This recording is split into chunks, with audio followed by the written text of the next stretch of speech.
بسم الله الرحمن الرحيم الحمد لله رب العالمين وصلى الله وسلم على نبينا محمد وعلى آله وصحبه أجمعين. On va continuer Inch'Allah Ta'ala le cours du Asr sur fiqh al-nikah, donc le fiqh du mariage. الباب الثاني في الصداق وحقوق الزواج وواجباته ووليمة العرس. Donc le deuxième chapitre, grand chapitre du nikah, c'est à propos du sadaq, donc la dot, et les droits de l'époux et de l'épouse, et aussi la fête du mariage. وفيه مسائل. المسألة الأولى تعريف الصداق ومشروعيته وحكمه. فتعريف الصداق لغة مأخوذ من الصدق خلاف الكذب. يعني في اللغة العربية الصداق، كلمة الصداق مأخوذة من الصدق، والصدق معروف خلاف الكذب. وشرعا يعني ما المراد بالصداق شرعا يعني دينا، هو المال الذي يجب على الزوج دفعه لزوجته بسبب عقد النكاح. يعني مال يجب على الزوج، على الرجل، أن يدفعه للمرأة بأي شيء يجب بعقد النكاح. يعني لما صارت زوجته بعقد النكاح وجب عليه أن يدفع إليها مبلغا أو شيئا من المال. وسمي الصداق صداقا لإشعاره بصدق رغبة باذله في النكاح، ويسمى أيضا المهر والنحلة والعقر. Donc, on va parler aujourd'hui, premièrement, de la dot. Donc la dot, as-sadaq dans la langue arabe, ça vient de as-sidq, qui veut dire le fait de dire la vérité, la véridicité, comme ils disent, ce qui est le contraire du mensonge. Et religieusement, ce qu'on entend par as-sadaq, c'est des biens, donc c'est pas seulement de l'argent, des biens, ça peut être de l'argent et ça peut être des biens autres que l'argent, que l'homme doit obligatoirement donner à la femme à cause de l'acte de mariage. C'est-à-dire, l'acte de mariage qu'il y a eu entre l'homme et la femme impose à l'homme de lui donner quelque chose. Donc c'est quoi qui rend le fait de donner sadaq obligatoire? L'acte de mariage. Barakallahu fik. Et ça s'appelle sadaq parce que ça exprime que la personne veut vraiment cette fille. C'est pour ça que ça s'appelle sadaq, parce que ça montre qu'il est sadiq, il est véridique, parce que ça montre qu'il veut réellement se marier avec cette fille.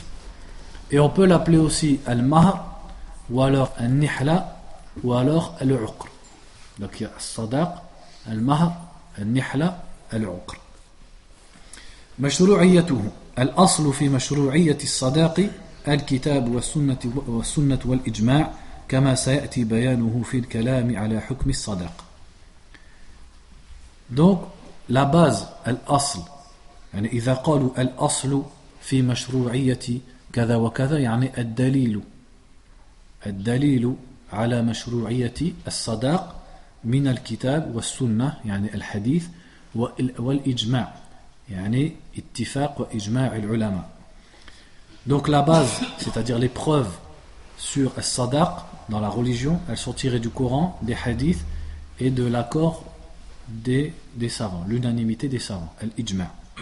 حكم الصداق.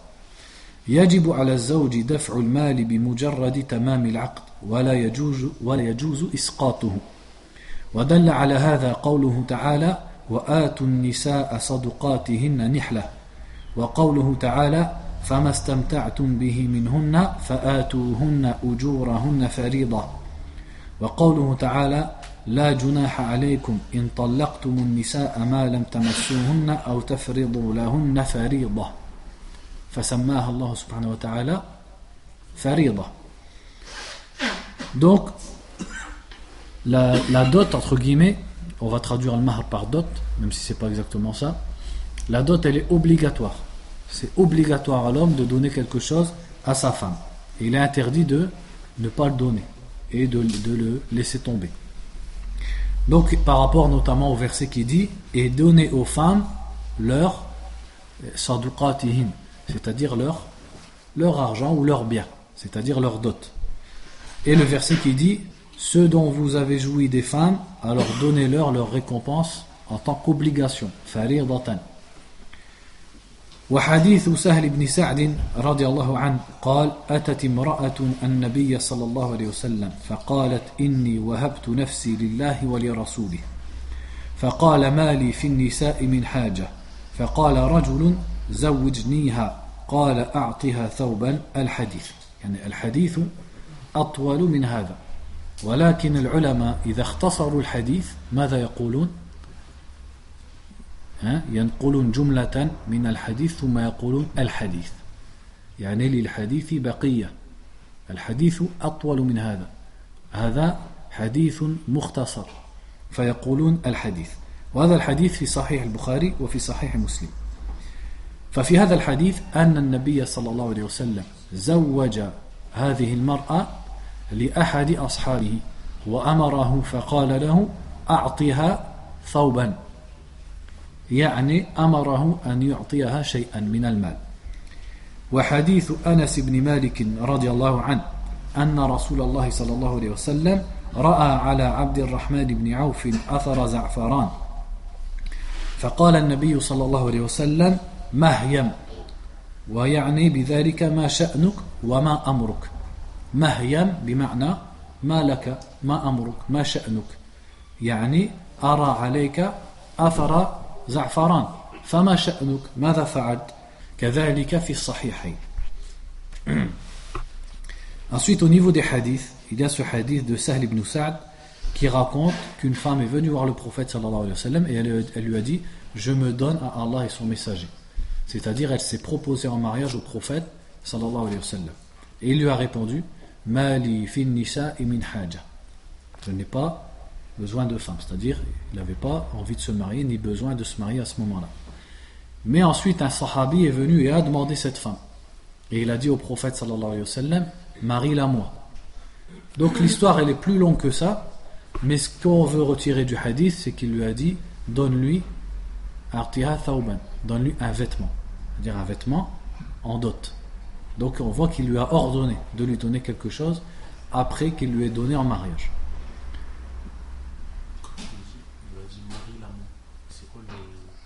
En fait, c'est parce que le prophète sallallahu alayhi wa sallam, comme on le sait, il est comme un père pour sa communauté. Et il a le droit de marier une des femmes de sa communauté à qui il veut, même si son père est présent. Ça c'est spécifique au prophète sallallahu alayhi wa sallam.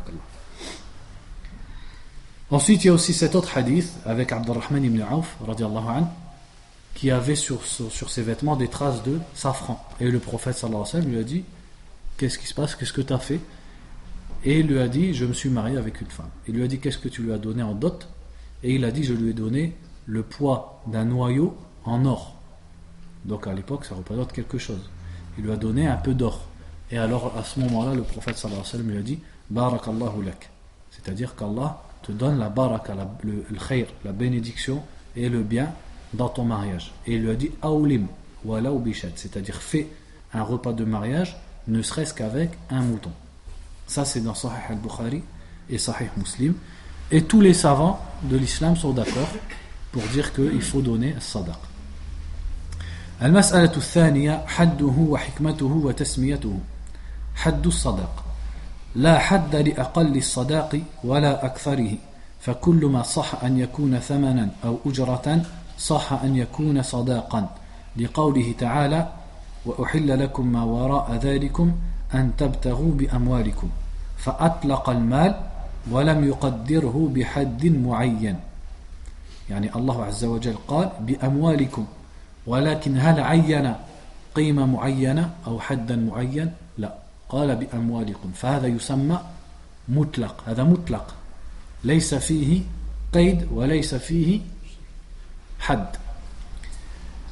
ولحديث سهل بن سعد رضي الله عنه وفيه أن النبي صلى الله عليه وسلم قال في المرأة الواهبة نفسها يعني التي سبق ذكرها أعطها ولو خاتما من حديد فدل هذا على جواز أقل ما يطلق عليه مال يعني أقل ما يسمى مالا يصح أن يعطى كمهر ولو قليل يعني ليس فيه حد ليس لأقله حد بدليل أن النبي صلى الله عليه وسلم أرشد هذا الصحابي فقال أعطه ثوبا ولكن لم يكن لديه ثوب يعطيها ثم قال في النهاية أعطيها ولو خاتما من ذهب وهذا لا شيء ليس من حديد وهذا ليس له قيمة فيدل على أنه لا حد لأقل المهر ويصح المهر ولو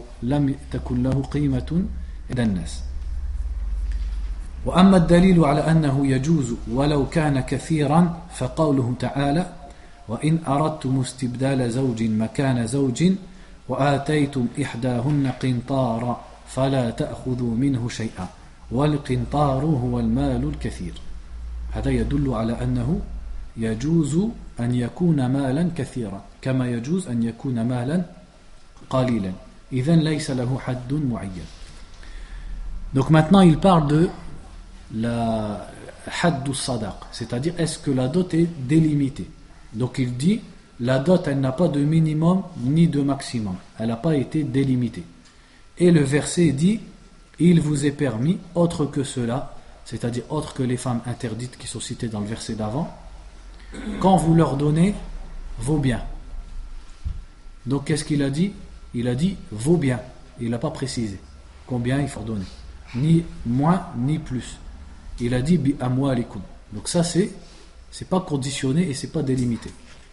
Ensuite dans le hadith qu'on a vu tout à l'heure avec la femme qui s'est proposée en mariage et que le prophète sallallahu alayhi wa sallam a donné en mariage à un de ses compagnons, à la fin du hadith il lui a dit donne-lui ne serait-ce qu'une bague en fer. Et une bague en fer ça n'a aucune valeur. Donc même quelque chose qui n'a pas beaucoup de valeur, on peut le donner et c'est valable comme dot. Et dans le même sens, ça peut être beaucoup d'argent aussi, et quelque chose qui a une grande valeur. Puisque le verset dit, si vous voulez changer de femme à la place d'une autre, et que vous lui avez donné un qintar, alors n'en reprenez rien, il ne faut pas lui reprendre. Et le qintar ici, ils expliquent comme étant beaucoup de biens, beaucoup d'argent. Donc, avec le hadith et avec l'aya, on voit que le mahr, il n'a pas de minimum ou de maximum. Ça peut être beaucoup, ça peut être peu, tout ça c'est valable. Il faut que ce soit une valeur, quelque chose qui a une valeur. الحكمة من مشروعية الصداق. الحكمة من تشريع الصداق هي إظهار صدق رغبة الزوج في معاشرة زوجته معاشرة شريفة وبناء حياة زوجية كريمة كما أن فيه إعزازا للمرأة وإكراما لها وتمكينا لها أن تتهيأ للزواج بما تحتاج إليه من لباس ونفقات.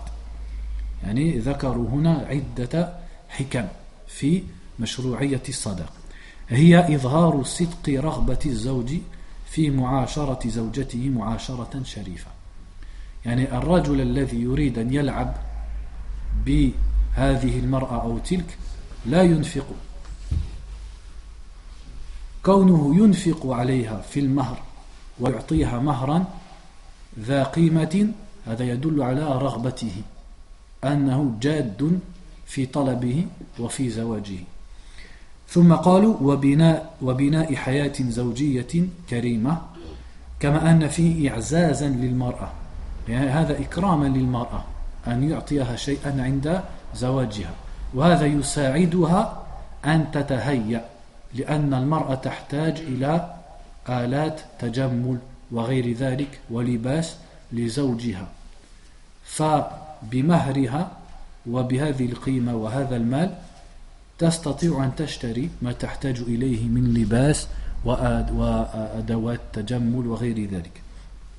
Donc la sagesse qu'il y a dans as-sadaq, dans la dot, ils disent c'est pour montrer que la personne elle veut vraiment se marier avec cette fille pour avoir une bonne vie, une vie noble et une vie de couple noble. Le fait qu'une personne elle vienne demander une fille et qu'elle est prête à dépenser la dot, ça prouve qu'il ne veut pas jouer. Ça déjà, ça montre qu'il est sérieux quand il demande cette fille en mariage. Donc ça c'est une des sagesses qu'il y a dans le sadaq. Et aussi c'est un honneur pour la femme, puisque c'est elle qui va prendre sadaq. Donc c'est pour monter la dignité de la femme, pour monter sa dignité, pour l'honorer, et aussi pour que ça l'aide à se préparer pour son mariage. Parce qu'avec l'argent qu'elle va recevoir au préalable, elle peut se préparer, puisqu'elle a besoin de vêtements pour se faire belle pour son mari, elle a besoin de tout un tas d'objets pour se faire belle, comme par exemple du maquillage, tant qu'il est licite, ou pour se coiffer, etc. Et tout ça, ça demande des dépenses. Donc ça va l'aider justement à se préparer. Et la dot, elle peut être donnée par le père du mari? Non, il faut que ce soit l'homme qui donne. C'est-à-dire si le père il lui donne, lui il n'a pas par exemple, son père il lui donne, il dit tiens, il n'y a pas de mal. Mohim, il faut qu'il donne quelque chose. Parce que ça revient au même, s'il lui donne, après ça à lui, ça lui appartient, il le donne. الحكمة في جعل الصداق بيد الرجل. جعل الإسلام الصداق على الزوج رغبة منه في صيانة المرأة من أن تمتهن كرامتها في سبيل جمع المال الذي تقدمه مهرا للرجل. وهذا يتفق مع المبدأ التشريعي في أن الرجل هو المكلف بواجبات النفقة دون المرأة. Ensuite, il dit quelle est la sagesse pour laquelle l'islam a fait que c'est l'homme qui dépense la dot. Et c'est pas la femme qui paye pour se marier avec quelqu'un. Donc il dit, ça c'est pour protéger la femme et protéger l'honneur de la femme. Pour pas que les gens courent après elle pour ramasser de l'argent. Parce que si c'était la femme qui donnait de l'argent, alors les gens ils vont essayer de se marier avec elle pour, entre guillemets, l'arnaquer. Pour pouvoir ramasser, pour pouvoir lui prendre de l'argent. Et après il va la divorcer, il va en prendre une autre, et comme ça il va ramasser de l'argent. Donc pour protéger la femme, c'est à l'homme de dépenser pour elle. Et aussi, c'est en conformité avec le principe général dans la loi islamique qui dit que l'homme est le responsable des dépenses dans le foyer et pas la femme. C'est-à-dire que les dépenses du foyer incombent à l'homme. Ça c'est une base dans l'islam. Alors que la femme, il ne lui incombe aucune dépense dans la maison. Ce qui lui incombe, c'est de s'occuper du foyer, comme la maison, les tâches de la maison, les enfants, etc. ملكية الصداق. الصداق ملك للزوجة وحدها ولا حق لأحد فيه من أوليائها وإن كان لهم حق قبضه إلا أنهم يقبضونه لحسابها وملكها لقوله تعالى فإن طبن لكم عن شيء منه نفسا فكلوه هنيئا مريئا وقوله تعالى فلا تأخذوا منه شيئا أتأخذونه بهتانا وإثما مبينا. Ensuite, à qui appartient as-sadaq? Donc il dit ici as-sadaq est la possession de la femme seule. C'est-à-dire ça appartient à personne d'autre que la femme. Et les awliya, c'est-à-dire les hommes de la famille de la fille, son père, ses frères, etc., n'ont aucun haqq, n'ont aucun droit dans la dot. Ils ont droit de le prendre pour elle. C'est-à-dire de le prendre du garçon, mais juste pour le donner à la fille, c'est tout. Mais pas pour en manger ou pour que ce soit à eux. Donc ça fait partie des mauvaises coutumes chez les gens. C'est que maintenant c'est devenu comme un commerce. Comme les chrétiens ils faisaient au Moyen-Âge. Les chrétiens au Moyen-Âge, quand on voulait leur fille, il fallait payer au père. En fait c'est comme si on achetait la fille. Et il y a beaucoup de musulmans maintenant qui font ça. Ils demandent une grosse somme et c'est lui qui la prend. Donc il mange le haram, il mange le feu, il mange le nar. Pourquoi? Parce que le sadaq c'est à la fille. Et dans le verset, qu'est-ce qu'il est dit dans le verset qui est dit ici? Si fa in tibna lakum an shay'in minhu nafsan, yani fa in tibna nafsan an shay'in min al-ma' fakuluhu hani'an mari'a. C'est-à-dire si elles veulent bien vous en donner quelque chose de la dot, alors mangez-le sans aucun problème. Qu'est-ce que ça prouve? Ça prouve que c'est à elle la dot. C'est elle qui décide ce qu'elle fait avec. Et l'autre verset qui dit n'en reprenez rien, c'est-à-dire de la dot, est-ce que vous allez en prendre quelque chose en commettant un grand péché? Donc ce qu'ils font certains pères en prenant la dot de leur fille, c'est haram. S'ils ne le savent pas, eh ben, il faut leur apprendre. تسمية الصداق في العقد. يسن تسمية الصداق في عقد الزواج وتحديده لأن النبي صلى الله عليه وسلم لم يخل نكاحا من تسمية المهر فيه ولأن في تسميته دفعا للخصومة والنزاع بين الزوجين. يعني إذا سمينا المهر وعيناه عند عقد النكاح وبحضور الشهود هل يمكن أن نتنازع بعد ذلك في قيمته؟ أبدا، لأن الشهود كانوا موجودين، لا سيما إذا كان العقد مكتوبا. أما بدون كتابة وبدون شهود وبدون تسمية فالكل يدعي ما يريد. الرجل بعدين يقول ماذا يقول؟ لا علي 1000 بس، هي تقول لا 5000. الكل يدعي ما في مصلحته. فلهذه الحكمة يسن تسمية المهر حتى لا يقع نزاع بعد ذلك. Donc ils disent ici, il est recommandé de nommer, c'est-à-dire de désigner la dot quand on fait l'acte de mariage. On dit par exemple, quand il y a le wali, il y a le marié, je dis le jeune, mais mashallah, Allah barak, il y en a qui se marient à 70 ans, 80 ans. Il y en a parmi vous, non? J'en connais un, mashallah. Plus de 70 ans, il s'est marié, mashallah. Il n'y a pas longtemps. Allah barak. Bref, revenons à nos moutons. Parce que j'ai dit le jeune, mais le muhim c'est le marié, ça peut être un vieux aussi qui se marie. Donc le marié, le wali, les témoins, et quand on va faire l'arbre, il faut dire la dot. Si c'est 5000 euros, on dit, on se met d'accord, c'est 5000 euros. Si c'est de l'or, on dit de l'or pour autant, telle somme ou tel poids d'or. On désigne bien la dot. Pourquoi? Parce que comme ils disent ici, déjà le prophète sallallahu alayhi wa sallam le faisait. Il ne laissait pas un acte sans qu'on désigne la dot. Et aussi pour pas qu'il y ait de problème par la suite. Parce que s'il y a un problème, il divorce avant d'avoir consommé, etc., elle va dire, il doit me rendre ma dot, et la dot elle était de 5000. Lui il va dire non, je dois lui rendre, c'est vrai, mais je dois lui rendre que 500. Et voilà, c'est la bagarre qui commence. Alors qu'avec les témoins, et le fait qu'on dise la dot, eh ben, si jamais par la suite il y a des problèmes, il suffit qu'on appelle tout simplement les témoins, ou qu'on sorte l'acte de mariage. Et c'est là que vous voyez en vérité ce qu'ils font maintenant à la mairie. Ben en fait tout ça ils l'ont repris du droit musulman, parce que c'est exactement la même chose, à part que chez eux il n'y a pas besoin de wali, mais sinon il y a les témoins. Et qu'est-ce qu'ils vous disent à la mairie quand vous faites les papiers? Est-ce que vous voulez un cran de mariage? C'est pourquoi ça? Ah ben c'est pour qu'il y ait des conditions, pour qu'après il n'y ait pas de conflit, il ne puisse pas y avoir de conflit, puisque tout était déjà écrit. Les meubles ils reviennent à un tel, la télé elle revient à un tel, etc. etc. C'est exactement ce qu'on est en train de lire ici. On mentionne les conditions et notamment la dot. Comme ça par la suite il n'y a pas de dispute, il n'y a pas de conflit possible. Pas un shart, ils disent yusan, c'est-à-dire yustahab, c'est recommandé. Le fait qu'on ne le dise pas, le mariage il est quand même valable. Mais si après il y a des problèmes, c'est à cause de ça, c'est parce qu'on ne l'a pas dit. Et c'est pour ça aussi, comme on disait tout à l'heure au Asr, que les shuhud, il faut que ce soit des udul, des gens droits. Parce que si après on les appelle et qu'ils mentent, ben ils servent à rien du tout.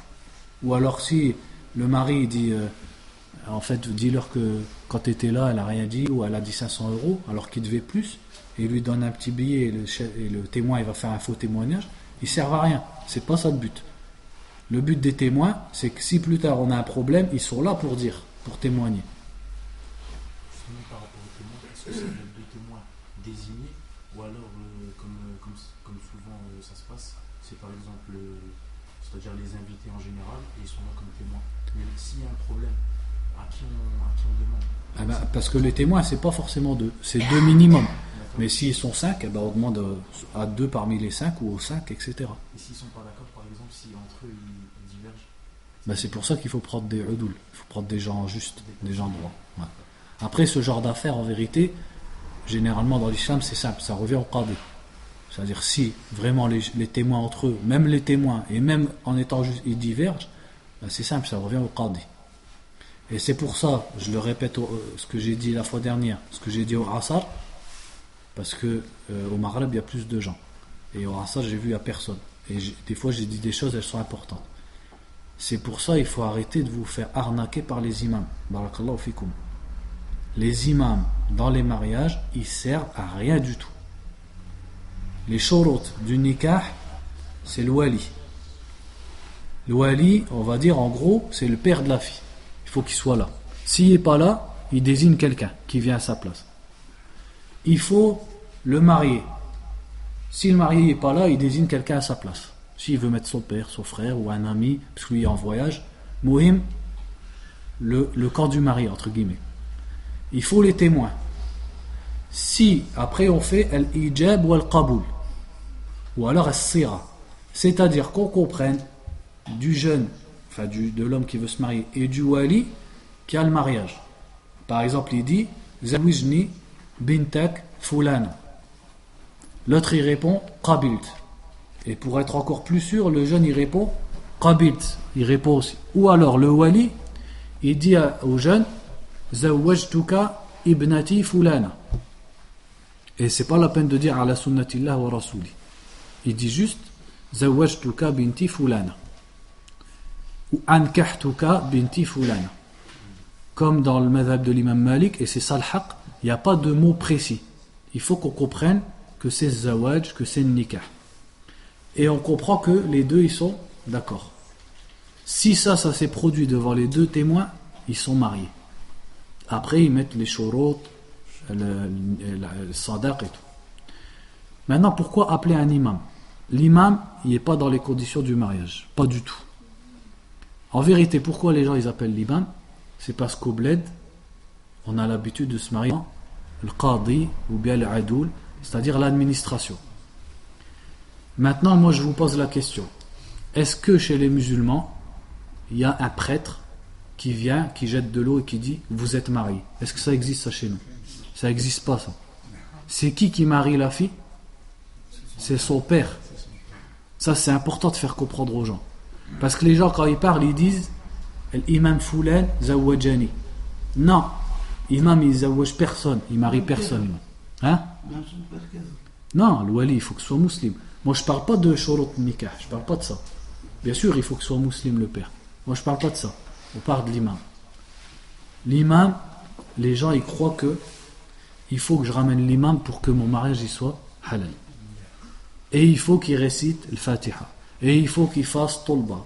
Après quand il va faire tolba, après il va demander 50 € par personne. Après il va faire des doigts. Si la doigt elle est comme ça, c'est 10 €. Si elle est comme ça, c'est 20 €. Si elle est comme ça, c'est 100 €. Voilà, je connais. Combien je connais des imams, ils ont leur salaire régulier de 2700 €. Mais quand c'est le samedi, du Fajr à l'Isha, il n'est pas là. Pourquoi il n'est pas là? Parce que c'est pas rentable. Parce qu'à 50 km, ils l'ont appelé, il va faire un zawaj et il va prendre 500, 600 €. Pourquoi il va rester là?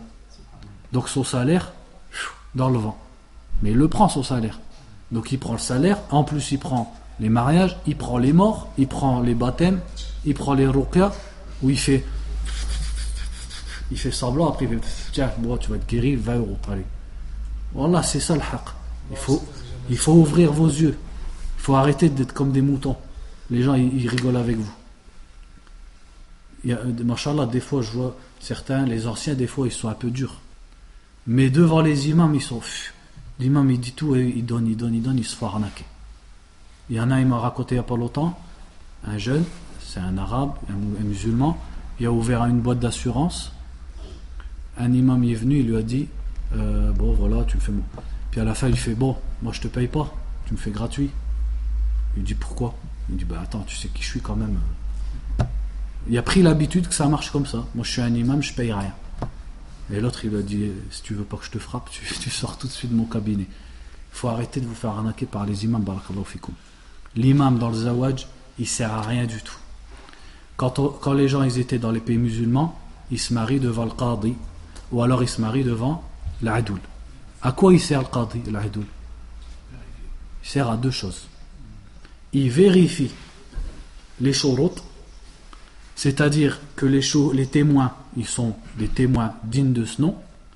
Il vérifie par exemple que la fille elle est d'accord, parce que si la fille elle n'est pas d'accord, le mariage est batil. Il vérifie toutes les shurut. On va pas répéter les shurut. Il vérifie. Après, il vérifie le mahar, etc., etc. Et aussi pour l'enregistrer, pour l'administration. Donc, il y a une faïda. C'est quoi le faïda? C'est que peut-être le qadi, il va trouver une erreur. Par exemple, les gens, ils viennent et ils ont pas de shahid, ils ont pas de témoin. Donc le qadi va leur dire, vous revenez avec 2 témoins musulmans, majeurs, etc. Ou alors, par exemple, la fille, elle est dans sa idda. Elle n'a pas le droit de se marier. Mais les gens, ils savent pas. Ils sont niya, ils savent pas. Elle est divorcée, elle va se marier. Donc le qadi, il va leur dire. C'est à ça qui sert le qadi ou l'adoul, c'est tout. C'est pas qu'il fait comme ça et puis tout il devient halal comme ça. Il des doigts, ça devient halal. Ça, c'est chez les chrétiens. Chez les chrétiens, le prêtre, il vient. La fille, elle est là. Voulez-vous pour époux, voulez-vous pour époux. Et voilà. C'est lui qui fait que c'est halal chez eux, dans leur esprit. Chez les musulmans, il n'y a pas de ça. Chez les musulmans, c'est le wali. Le père, si c'est pas le père, il est mort par exemple, c'est son oncle ou son grand-père, etc. C'est le wali de la fille qui donne au mariage, c'est pas l'imam. Donc quand les gens ils étaient dans les pays musulmans, le qadi ou bien l'adoul, il sert pour vérifier les shurut et pour l'administration. Comme ça, il va enregistrer le mariage. Et quand dans 50 ans, 60 ans, l'homme il meurt, eh ben on sait que la femme, elle a son haq dans l'héritage, etc. Donc il y a une hikmah. Mais maintenant l'imam qui vient, est-ce qu'il vérifie les shurut lui? Lui ce qu'il vérifie c'est que tu donnes 50 € à la fin, c'est ça qu'il vérifie. Il va réciter le Fatiha, après il va faire un dua, après il prend l'argent, il s'en va. Des fois il y a le mariage, il remplit même pas les shurut et l'imam il dit rien du tout. Il fait pas l'amr bil ma'ruf ou an-nahy 'anil munkar, rien du tout. Il rentre chez les gens, il voit plein de choses haram, il dit rien.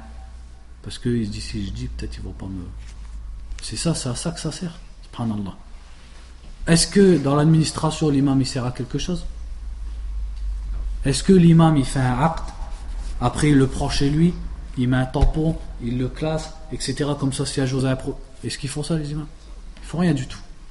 Donc ils servent à rien. Il faut enlever la tête des gens que l'imam, c'est lui qui fait le mariage, c'est lui qui fait que le mariage est halal. Ça, alhamdoulilah, on n'est pas des chrétiens, on est des musulmans. Ça, c'est chez les chrétiens, ça. Mais nous, on les a copiés. Comme le prophète sallallahu alayhi wa sallam a dit, la tattabi'unna sunana man kana qablakum, shibran bi shibrin, dhira'an bi dhira'. Vous allez suivre ceux qui étaient avant, pas par pas. Après les sahaba, ils ont dit al-yahoud wa al-nasara, il a dit faman. C'est-à-dire, tu veux dire par là les juifs et les chrétiens, et il a dit qui d'autre? C'est-à-dire, bien sûr, je parle d'eux. Donc, on les a imités dans leur adat. Donc, à la limite, qu'on ramène un imam parce qu'il a du ilm, ou alors un talib ilm, quelqu'un qui a étudié la religion, qui a un petit peu de connaissance. Pas pour que le mariage y soit halal, parce qu'on sait qu'il n'y a pas besoin de lui pour que ce soit halal, mais simplement parce que, par exemple, on veut qu'il vérifie les shurut. Ou alors, je veux qu'il explique à mon fils c'est quoi les shurut dans le nikah, parce que moi, j'arrive pas à lui expliquer. Ça, dans cet esprit-là, il n'y a pas de mal. Mais il ne faut pas prendre l'habitude, nous on a l'habitude, quand on se marie, il faut ramener l'imam. Ah ben, cette habitude-là, c'est une erreur. Ça, c'est une erreur. Si on ramène quelqu'un qui a du ilm, que ce soit un imam ou pas un imam, parce que des fois un imam il peut ne pas avoir d'ilm, et quelqu'un qui n'est pas imam, des fois il a du ilm. Ça n'a rien à voir avec imam ou pas imam, parce que des fois il y a des imams, c'est juste ils ont appris le Coran par cœur, après il vient, il récite, mais est-ce qu'il y a du ilm? L'ilm c'est autre chose. Donc si on prend quelqu'un qui a du ilm, parce qu'on a peur que le mariage on ne sait pas le faire, on ne sait pas comment ça fonctionne, alors on lui dit barakallahu fik, si tu peux venir, on va faire l'aqd, comme ça tu es avec nous, tu vérifies tout ça. Bihad al-ma'na, d'accord, dans ce sens là il n'y a pas de mal, mais il ne faut pas croire que c'est parce que lui est là que le mariage est halal. Ça c'est important. Et même les jeunes musulmans, ils n'ont rien compris dans le mariage. Une fois il y en a, il est venu me voir, il m'a dit voilà, le père de la fille ne veut pas, toi tu peux pas me faire le fatha. Donc, imaginez-vous comment il comprend le zawaj. Il croit que le zawaj c'est qu'un imam il vient, il fait une formule magique et ça devient halal. C'est pas ça le mariage. Je lui ai expliqué. Je lui ai dit, il faut le wali, il faut le shouhoud. Je lui ai dit, moi, je sers à rien, moi. Je lui ai dit, moi, je peux être là comme un shahid, c'est tout. Je suis qu'un témoin parmi les autres. Mais je peux pas claquer des doigts, je sors une baguette magique, je fais abracadabra et tu deviens le mari de cette fille. Ça n'existe pas chez nous. Ça existe chez les chrétiens peut-être, mais chez nous, ça n'existe pas. Donc ça, barakallahu fikoum, il faut bien faire attention. Donc nous, de quoi on parlait ici? As-sadaq, at-tasmiya. Il faut bien se mettre d'accord sur al-mahr. Et des fois, les gens, j'ai remarqué dans l'aqd shara'i, ils ont honte. Mais ils ne se sont pas mis d'accord. Par exemple, ils disent, quand on dit sadaq, kam ou mahwa, c'est quoi sadaq? Et ils sont là, ah, Allah alam, ma'lish. Il dit ma'lish, non, mais en vérité, il veut. Mais parce qu'il n'ose pas. Il ne veut pas dire. Ou alors il dit, oh, c'est comme elle veut. Mais en vérité, c'est pas comme elle veut. Lui, il sait combien il veut, mais il n'ose pas le dire. Il faut le dire. Il n'y a pas de honte. Même si c'est cher, il n'y a pas de honte. C'est ta fille, alhamdoulilah, c'est normal qu'elle demande une dot. Et c'est comme ça dans notre religion. C'est le père qui demande. C'est le père qui va être là pour désigner, puisque la fille, elle n'est pas avec nous. Maintenant, qui c'est qui se met d'accord sur le mahr? C'est le père avec sa fille. C'est la famille de la fille en général. C'est pas forcément que la fille. C'est le père aussi, il a son mot à dire dans le montant de al-mahr. Parce que la fille meskina, elle va dire 1 euro. Si on écoute la fille. Les filles maintenant, elles connaissent rien. Les filles de 20 ans maintenant, c'est comme si elle avait 6 ans. Quand elle veut le garçon, elle va dire, ah ben 1 euro, mashallah, un moushaf. Après il se marie avec elle, une semaine après, il n'y a plus personne. Le père, jamais de la vie tu vas lui faire ça. Le père, il va lui dire, tu as 2000 euros. Là, il va pas rigoler le garçon, il va pas se sauver au bout de 2 semaines. Ben ouais, c'est vrai, c'est ça le hikmah dans le sadaq.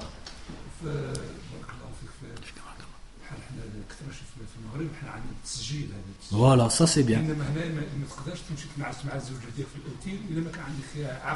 Ouais, voilà, ça c'est bien.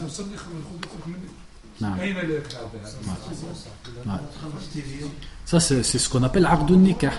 Et ça dans les pays musulmans ils le font et mashallah, ça c'est quelque chose de bien. Parce que justement, et même dans le Coran, il y a un asl dans ça. Dans le plus long verset du Coran, qu'est-ce que c'est? Sur Dayn. Quand Allah nous a bien dit que quand on a une dette, qu'est-ce qu'il faut faire? Il faut l'écrire. Pourquoi? Pourquoi l'islam il nous a appris à écrire tout ça? Parce que plus tard il va pas me dire non je te dois rien. C'est écrit. Il y a eu des témoins, tu peux rien, tu peux pas revenir. Hein? C'est un notaire. C'est la même chose qu'ils font maintenant avec les notaires, etc. Non, moi je te parle pas de ça. Moi je te parle. Si on passe par là, il faut que tu payes. Ouais, mais ça on peut très bien le faire entre nous déjà. On peut le faire, mais le problème c'est qu'entre nous, ça va pas être mulzim. C'est-à-dire que si on le fait entre nous, et qu'à la fin la personne il dit même si vous dites ça, moi je vous paye pas. Qu'est-ce qu'on va lui faire? Nous on n'est pas le hakim. Mais ça joue quand même, parce que la plupart des gens ils vont pas faire ça. Ils vont avoir honte. Le fait qu'il y a les témoins, ils reconnaissent, etc. Et ça va un peu l'obliger.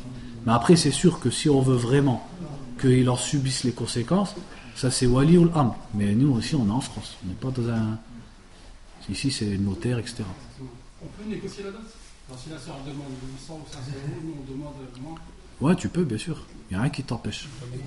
Rien qui t'empêche. Mais il faut savoir que, habituellement, en fait, une dot, elle a plus ou moins un montant dans les pays musulmans, et elle a généralement un montant déterminé. C'est le urf. En fait, c'est la coutume qui désigne déjà la dot. Généralement, il n'y a pas besoin vraiment d'en discuter, parce qu'elle est déjà. Et il y a ce qu'on appelle, quand ils disent par exemple, mahrul mithl. Qu'est-ce que ça veut dire mahrul mithl? Par exemple, si on n'a pas dit de dot, on a oublié. Eh bien, qu'est-ce que le qadi il va obliger à l'homme? Mahrul mithl, c'est-à-dire la dot qu'une fille comme ça, elle mérite. Donc on va regarder les filles, par exemple si c'est une jeune, elle est vierge, elle connaît le Coran par cœur, elle est d'une bonne famille, etc. Combien celles qui sont comme ça, combien d'habitude elles prennent? Eh bien, le qadi, il va lui désigner cette somme-là. Ça prouve aussi que le mahr, généralement, c'est quelque chose sur lequel les gens ils sont déjà entendus. C'est une affaire un peu de coutume, de urf, de coutume, de bienséance entre guillemets. Comment? Voilà. Donc attendez, il faut qu'on continue quand même. En tout cas, nous ce qu'on disait, c'est qu'il faut mentionner al-mahr Comme ça, par la suite, il n'y a pas de conflit. Quelqu'un ne peut pas dire non, je devais moins ou tu me dois plus, etc. شروط المهر وما يكون مهرا وما لا يكون. أولا أن يكون مالا متقوما مباحا مما يجوز تملكه وبيعه والانتفاع به فلا يجوز بخمر وخنزير ومال مغصوب يعلمانه. هذا يعني معروف عند الناس. المهر بد أن يكون متقوم يعني بقيمة شيء له قيمة يقوم يعني نستطيع أن نعطيه قيمة معينة نقومه. هذا معنى متقوم. مباح مباح يعني حلال. مثلا لا يجوز تعطيها كما قال هنا خنزير مثلا أو ماذا قال هنا خمر أو ذلك آلات الموسيقى مثلا. هذا كله ما يجوز لأنه أصلا لا يجوز أن تبيعه وتشتريه. إذن لا يجوز كمهر. ثانيا أن يكون سالما من الغرر بأن يكون معلوما معينا فلا يصح بالمجهول كدار غير معينة. يعني الرجل مثلا له عدة بيوت فيقول أنا أعطيك بيتي ولكن أي بيت الذي هو كالشقة أو الذي كالقصر هذا غير معين يحتاج أن يعين حتى لا يقع نزاع وخصومة بعد ذلك. أو دابة مطلقة يقول مثلا أنا أعطيك دبتي ولكن أي دبة الحصان أو الحمار أو الجمل القيم مختلفة. أو ما يثمر شجره يقول ما أثمره شجري أعطيك كمهر ما يصح هذا. هل ندري ماذا سيثمر شجره؟ ما ندري. هذا غير يعني هذا مجهول. هذا مثل ما نجده في ماذا؟ في البيع. في البيع نفس الكلام يحتاج أن يكون المبيع شيء مقوم ومعلوما أو هذا العام ونحو ذلك. وعلى هذا يصح المهر بكل ما يصلح أن يكون ثمنا أو أجرة من عين أو دين أو منفعة معلومة. وبعض الناس الآن يطلبون أسفارا يعني سفر الحج مثلا. هذا لا بأس لأن السفر الحج مقوم ولكن أي سفر؟ هل السفر بالحافلة أم بالطائرة؟ بالطائرة التركية أو السعودية؟ هذا يختلف. هذا يوقع النزاع كذلك. يحتاج أن يعين الحج ب 1500 يورو أو الحج ب 4000 يورو. أي حج تقصد؟ هذا يحتاج أن يعين لأنه يقع فيه الغرر. Donc ensuite il dit les conditions de la dot, qu'est-ce qui peut être une dot et qu'est-ce qui ne peut pas être une dot. Donc il dit la dot doit être quelque chose à quoi on peut donner une valeur et qui est licite. Donc tout ce qu'on peut posséder et vendre, ça peut être une dot. Donc par exemple, un cochon, comme ils ont dit l'exemple ici, on ne peut pas le donner en dot, puisque déjà on n'a pas le droit de l'avoir, on n'a pas le droit de le vendre ou de l'acheter. De l'alcool, on n'a pas le droit de le posséder, on n'a pas le droit de le vendre, donc ça ne peut pas être une dot, et ainsi de suite. Tout ce qu'on peut dire, qu'on ne le possède pas et on ne le vend pas, eh ben on peut dire que ce n'est pas une dot, ça ne peut pas être une dot. Deuxièmement, c'est qu'il ne doit pas y avoir de tromperie dans la dot. Elle doit être bien déterminée et pas ignorée. Donc par exemple, si l'homme il a plusieurs maisons, il ne dit pas je te donne en dot ma maison. Parce qu'on peut lui dire laquelle de maison, celle qui est grande comme un appartement ou celle qui est grande comme un château. Donc là-dedans, il y a de la tromperie. Il y a quelque chose qui est ignoré. Je ne sais plus comment ils disent en français dans le droit. Là. Dans le droit, ils ont un mot en français pour dire ça. Ouais, comme un... Je ne sais plus comment ils disent. C'est pas grave. Ou alors, par exemple, s'il dit je te donne en dot tout ce que mon arbre va faire pousser. Cette année, par exemple. Mais le problème, c'est que ça, c'est inconnu. On ne sait pas combien de tonnes il va sortir. On ne sait pas tout ce que mes arbres vont sortir, mais combien de tonnes ils vont sortir, peut-être la récolte elle sera mauvaise, etc. Donc ce n'est pas déterminé, il faut que ce soit déterminé. Et là je fais la parenthèse sur ce qu'on entend beaucoup maintenant, où la fille elle demande le voyage du Hajj. Un voyage ça a une valeur, et ça se vend. Mais le problème, quel voyage du Hajj? Celui à 1500 euros ou celui à 4000 euros? Celui en bus ou celui en avion? Celui par la Turquie où tu fais 3 escales, ou Paris-Jeddah direct? Voilà, c'est pas pareil. Donc ça aussi, il faut le déterminer. Parce que si tu dis au garçon, je veux le hajj, lui c'est facile, il va chercher le hajj en bus, il va dire, bah voilà, je te l'ai payé le hajj.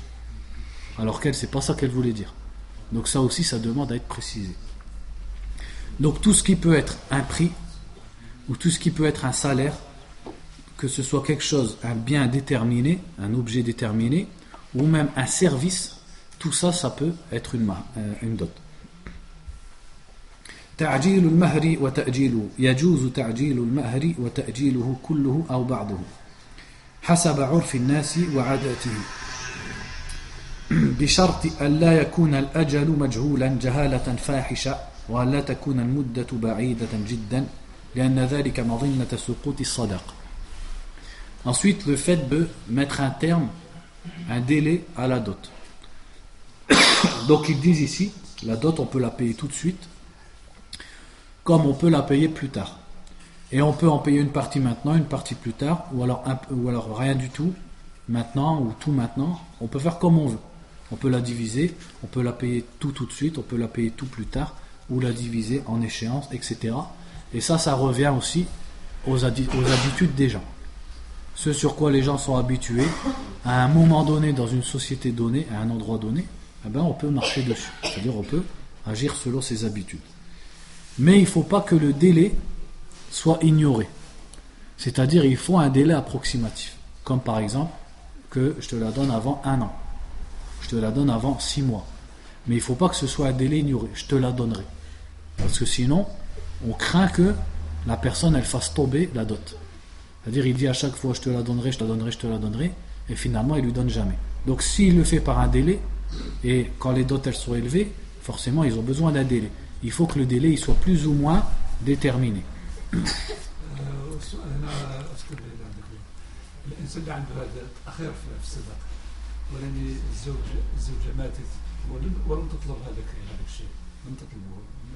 لمن يرجع ما طلبتوش هي في الحياه ديالها والزوج مات كيفاش هذا فيما أعلم يدفعه للورثة لأنه مالها في ذمة الرجل. ما طلبتهوش هي في حياتها ما تطلب لكن هل أسقطته؟ إذا أسقطته يعني قالت خلاص هذا ما أريده أسقطه أعفو عنه نعم ولكن إن ما قالت شيء تستحي وهي تظن أنه سيدفع إذا ماتت يرجع إلى الورثة. La question elle est bonne. Si la dame elle meurt et il n'a pas fini de payer sa dot, elle lui a jamais demandé. Si elle lui a dit concrètement je laisse tomber ma dot, par exemple il a payé une partie et elle lui dit concrètement le reste je n'en veux plus. Parce qu'il faut savoir que dans l'islam, celui qui a un haqq a le droit de le faire tomber. Attends, je vais finir en français. Celui qui a un haqq, il a le droit de le faire tomber. Et le mahr, c'est son haqq à elle. Donc si elle en fait tomber une partie, khalas. Mais si elle n'a rien dit, elle a honte de le dire à son mari, ou alors elle croit que lui il va payer. Et lui à chaque fois il fait exprès, il retarde, et elle meurt. Eh ben, c'est toujours son argent à elle, dans ce qu'on appelle la dhimma, c'est-à-dire la conscience de son mari. Donc, comme c'est son bien à elle, une fois qu'elle meurt, à qui elle revient? À ses héritiers. Donc il faut qu'il le paye à ses héritiers, qui ont été déterminés par le qadi. Si le mari qui meurt, il laisse une dette. Ben, ça c'est pris, c'est pareil. C'est la même réponse. Ouais. C'est comme une dette. C'est-à-dire que, comme on sait, quand un homme il laisse un héritage, une somme, à sa mort, qu'est-ce qu'on fait en premier? On regarde les dettes et ensuite qu'est-ce qu'on regarde? Al-Wasiyya, le testament. Donc dans les dettes, il y a la dot. Donc on va d'abord sortir la dot de s'il meurt avant d'avoir payé sa dot. On va d'abord sortir sa dot de ce qu'il a laissé en héritage pour le donner à la femme. Et c'est seulement le reste que ses héritiers se partagent. Parce que les dettes, elles passent avant le droit des héritiers. C'est normal. ثم قال حكم المغالاة في الصدق يستحب عدم المغالاة في المهر لما يلي. أولا حديث عائشة رضي الله عنها عن النبي صلى الله عليه وسلم أنه قال من يمن المرأة تسهيل أمرها وقلة صداقها واليمن البركة يعني من بركة المرأة قلة مهرها. هذا الحديث في رواه ابن حبان والحاكم وحسنه الشيخ الألباني رحمه الله.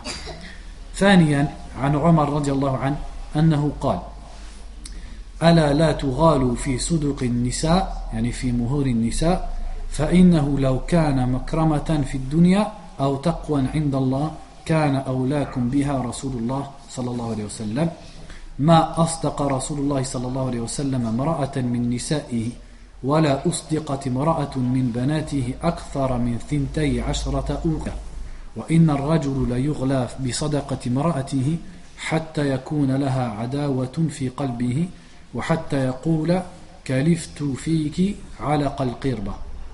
علق القربة يعني الحبل الذي تعلق به القربة يعني شيء عادي مال عادي يعني يقول حتى هذا كلفته بسببك حتى هذا يسبب لي كفلة يعني ثقل بسببك بسبب مهرك. وثالثا عن أبي سلمة قال سألت عائشة رضي الله عنها عن صداق رسول الله صلى الله عليه وسلم فقالت 12 أوقية ونشا قالت أتدري ما النش قلت لا قالت نصف أوقية والأوقية يعني 200 جرام من الذهب. Ensuite, le jugement, le statut du fait d'exagérer dans les dots. Donc, il est conseillé de ne pas exagérer dans le montant de la dot. Donc, Aïcha radiallahu anha a rapporté que le prophète a dit, sallallahu alayhi wa sallam, il fait partie de la baraka d'une femme, le fait que sa dot soit, on va pas dire petite, mais soit peu. Le fait que sa dot ne soit pas grande. La baraka, c'est-à-dire, il fait partie de la baraka et le bien qu'il y a dans une femme, le fait que sa dot elle ne soit pas élevée. Ensuite, la parole de Omar radiallahu anhu, quand il a dit n'exagérez pas dans les dots des femmes, car si c'était un honneur ici-bas, ou si c'était un acte de piété envers Allah subhanahu wa ta'ala, le premier qui l'aurait fait, ça aurait été le prophète sallallahu alayhi wa sallam. C'est-à-dire, si c'était bien d'augmenter la dot, si c'était un honneur pour la femme, le prophète il l'aurait fait avec ses filles sallallahu alayhi wa sallam.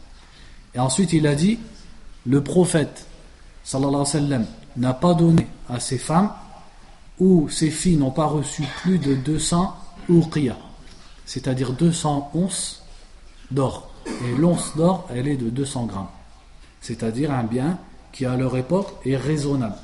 Ça représente quand même une sacrée valeur, mais c'est raisonnable. Ensuite il a dit et l'homme, quand on exagère dans la dot de sa femme, il a dit il va avoir de la rancune envers sa femme, à tel point qu'il va se dire même la corde avec laquelle on accroche la gourde, c'est à cause de toi que ça me pèse. C'est-à-dire même le bien le plus petit, il va voir que ça lui coûte cher à cause de la dot de sa femme, parce qu'il est endetté par exemple à cause de la dot de sa femme. Donc Omar regardait la sagesse, il disait n'augmentez pas la dot au point où l'homme il va avoir de la rancune envers sa femme. Et ça je l'ai vu en parlant avec des gens dans les pays arabes, et il avait de la rancune envers sa femme. Il y a des gens ils ont de la rancune et presque envie de la maudire. Pourquoi? Parce qu'il est comblé de dettes à cause d'elle. Sa dette c'est simplement la dot, il met 10 ans pour la payer. Comment il va l'aimer cette femme? Quand il la voit comme une musiba à cause de la dot. Et troisièmement, Abu Salama, donc c'est un tabi'i de Médine, il dit j'ai demandé à Aïcha radiallahu anha combien le prophète sallallahu alayhi wa sallam payait en dot, et elle m'a dit il payait 12 onces d'or et la moitié, c'est-à-dire 12 onces d'or et demi, ça fait 12 fois et demi 200 grammes d'or. Donc on va s'arrêter là inshallah. في الدرس القادم نقرأ الحقوق الزوجية وإعلان النكاح والوليمة في النكاح وحكم إجابة دعوة الوليمة. ثم بعد ذلك فقط نقرأ في الخلع والطلاق وغير ذلك حتى نكمل باب النكاح والطلاق والعداد وهذه الأشياء. والله أعلم، وصلى الله وسلم على نبينا محمد وعلى آله وصحبه.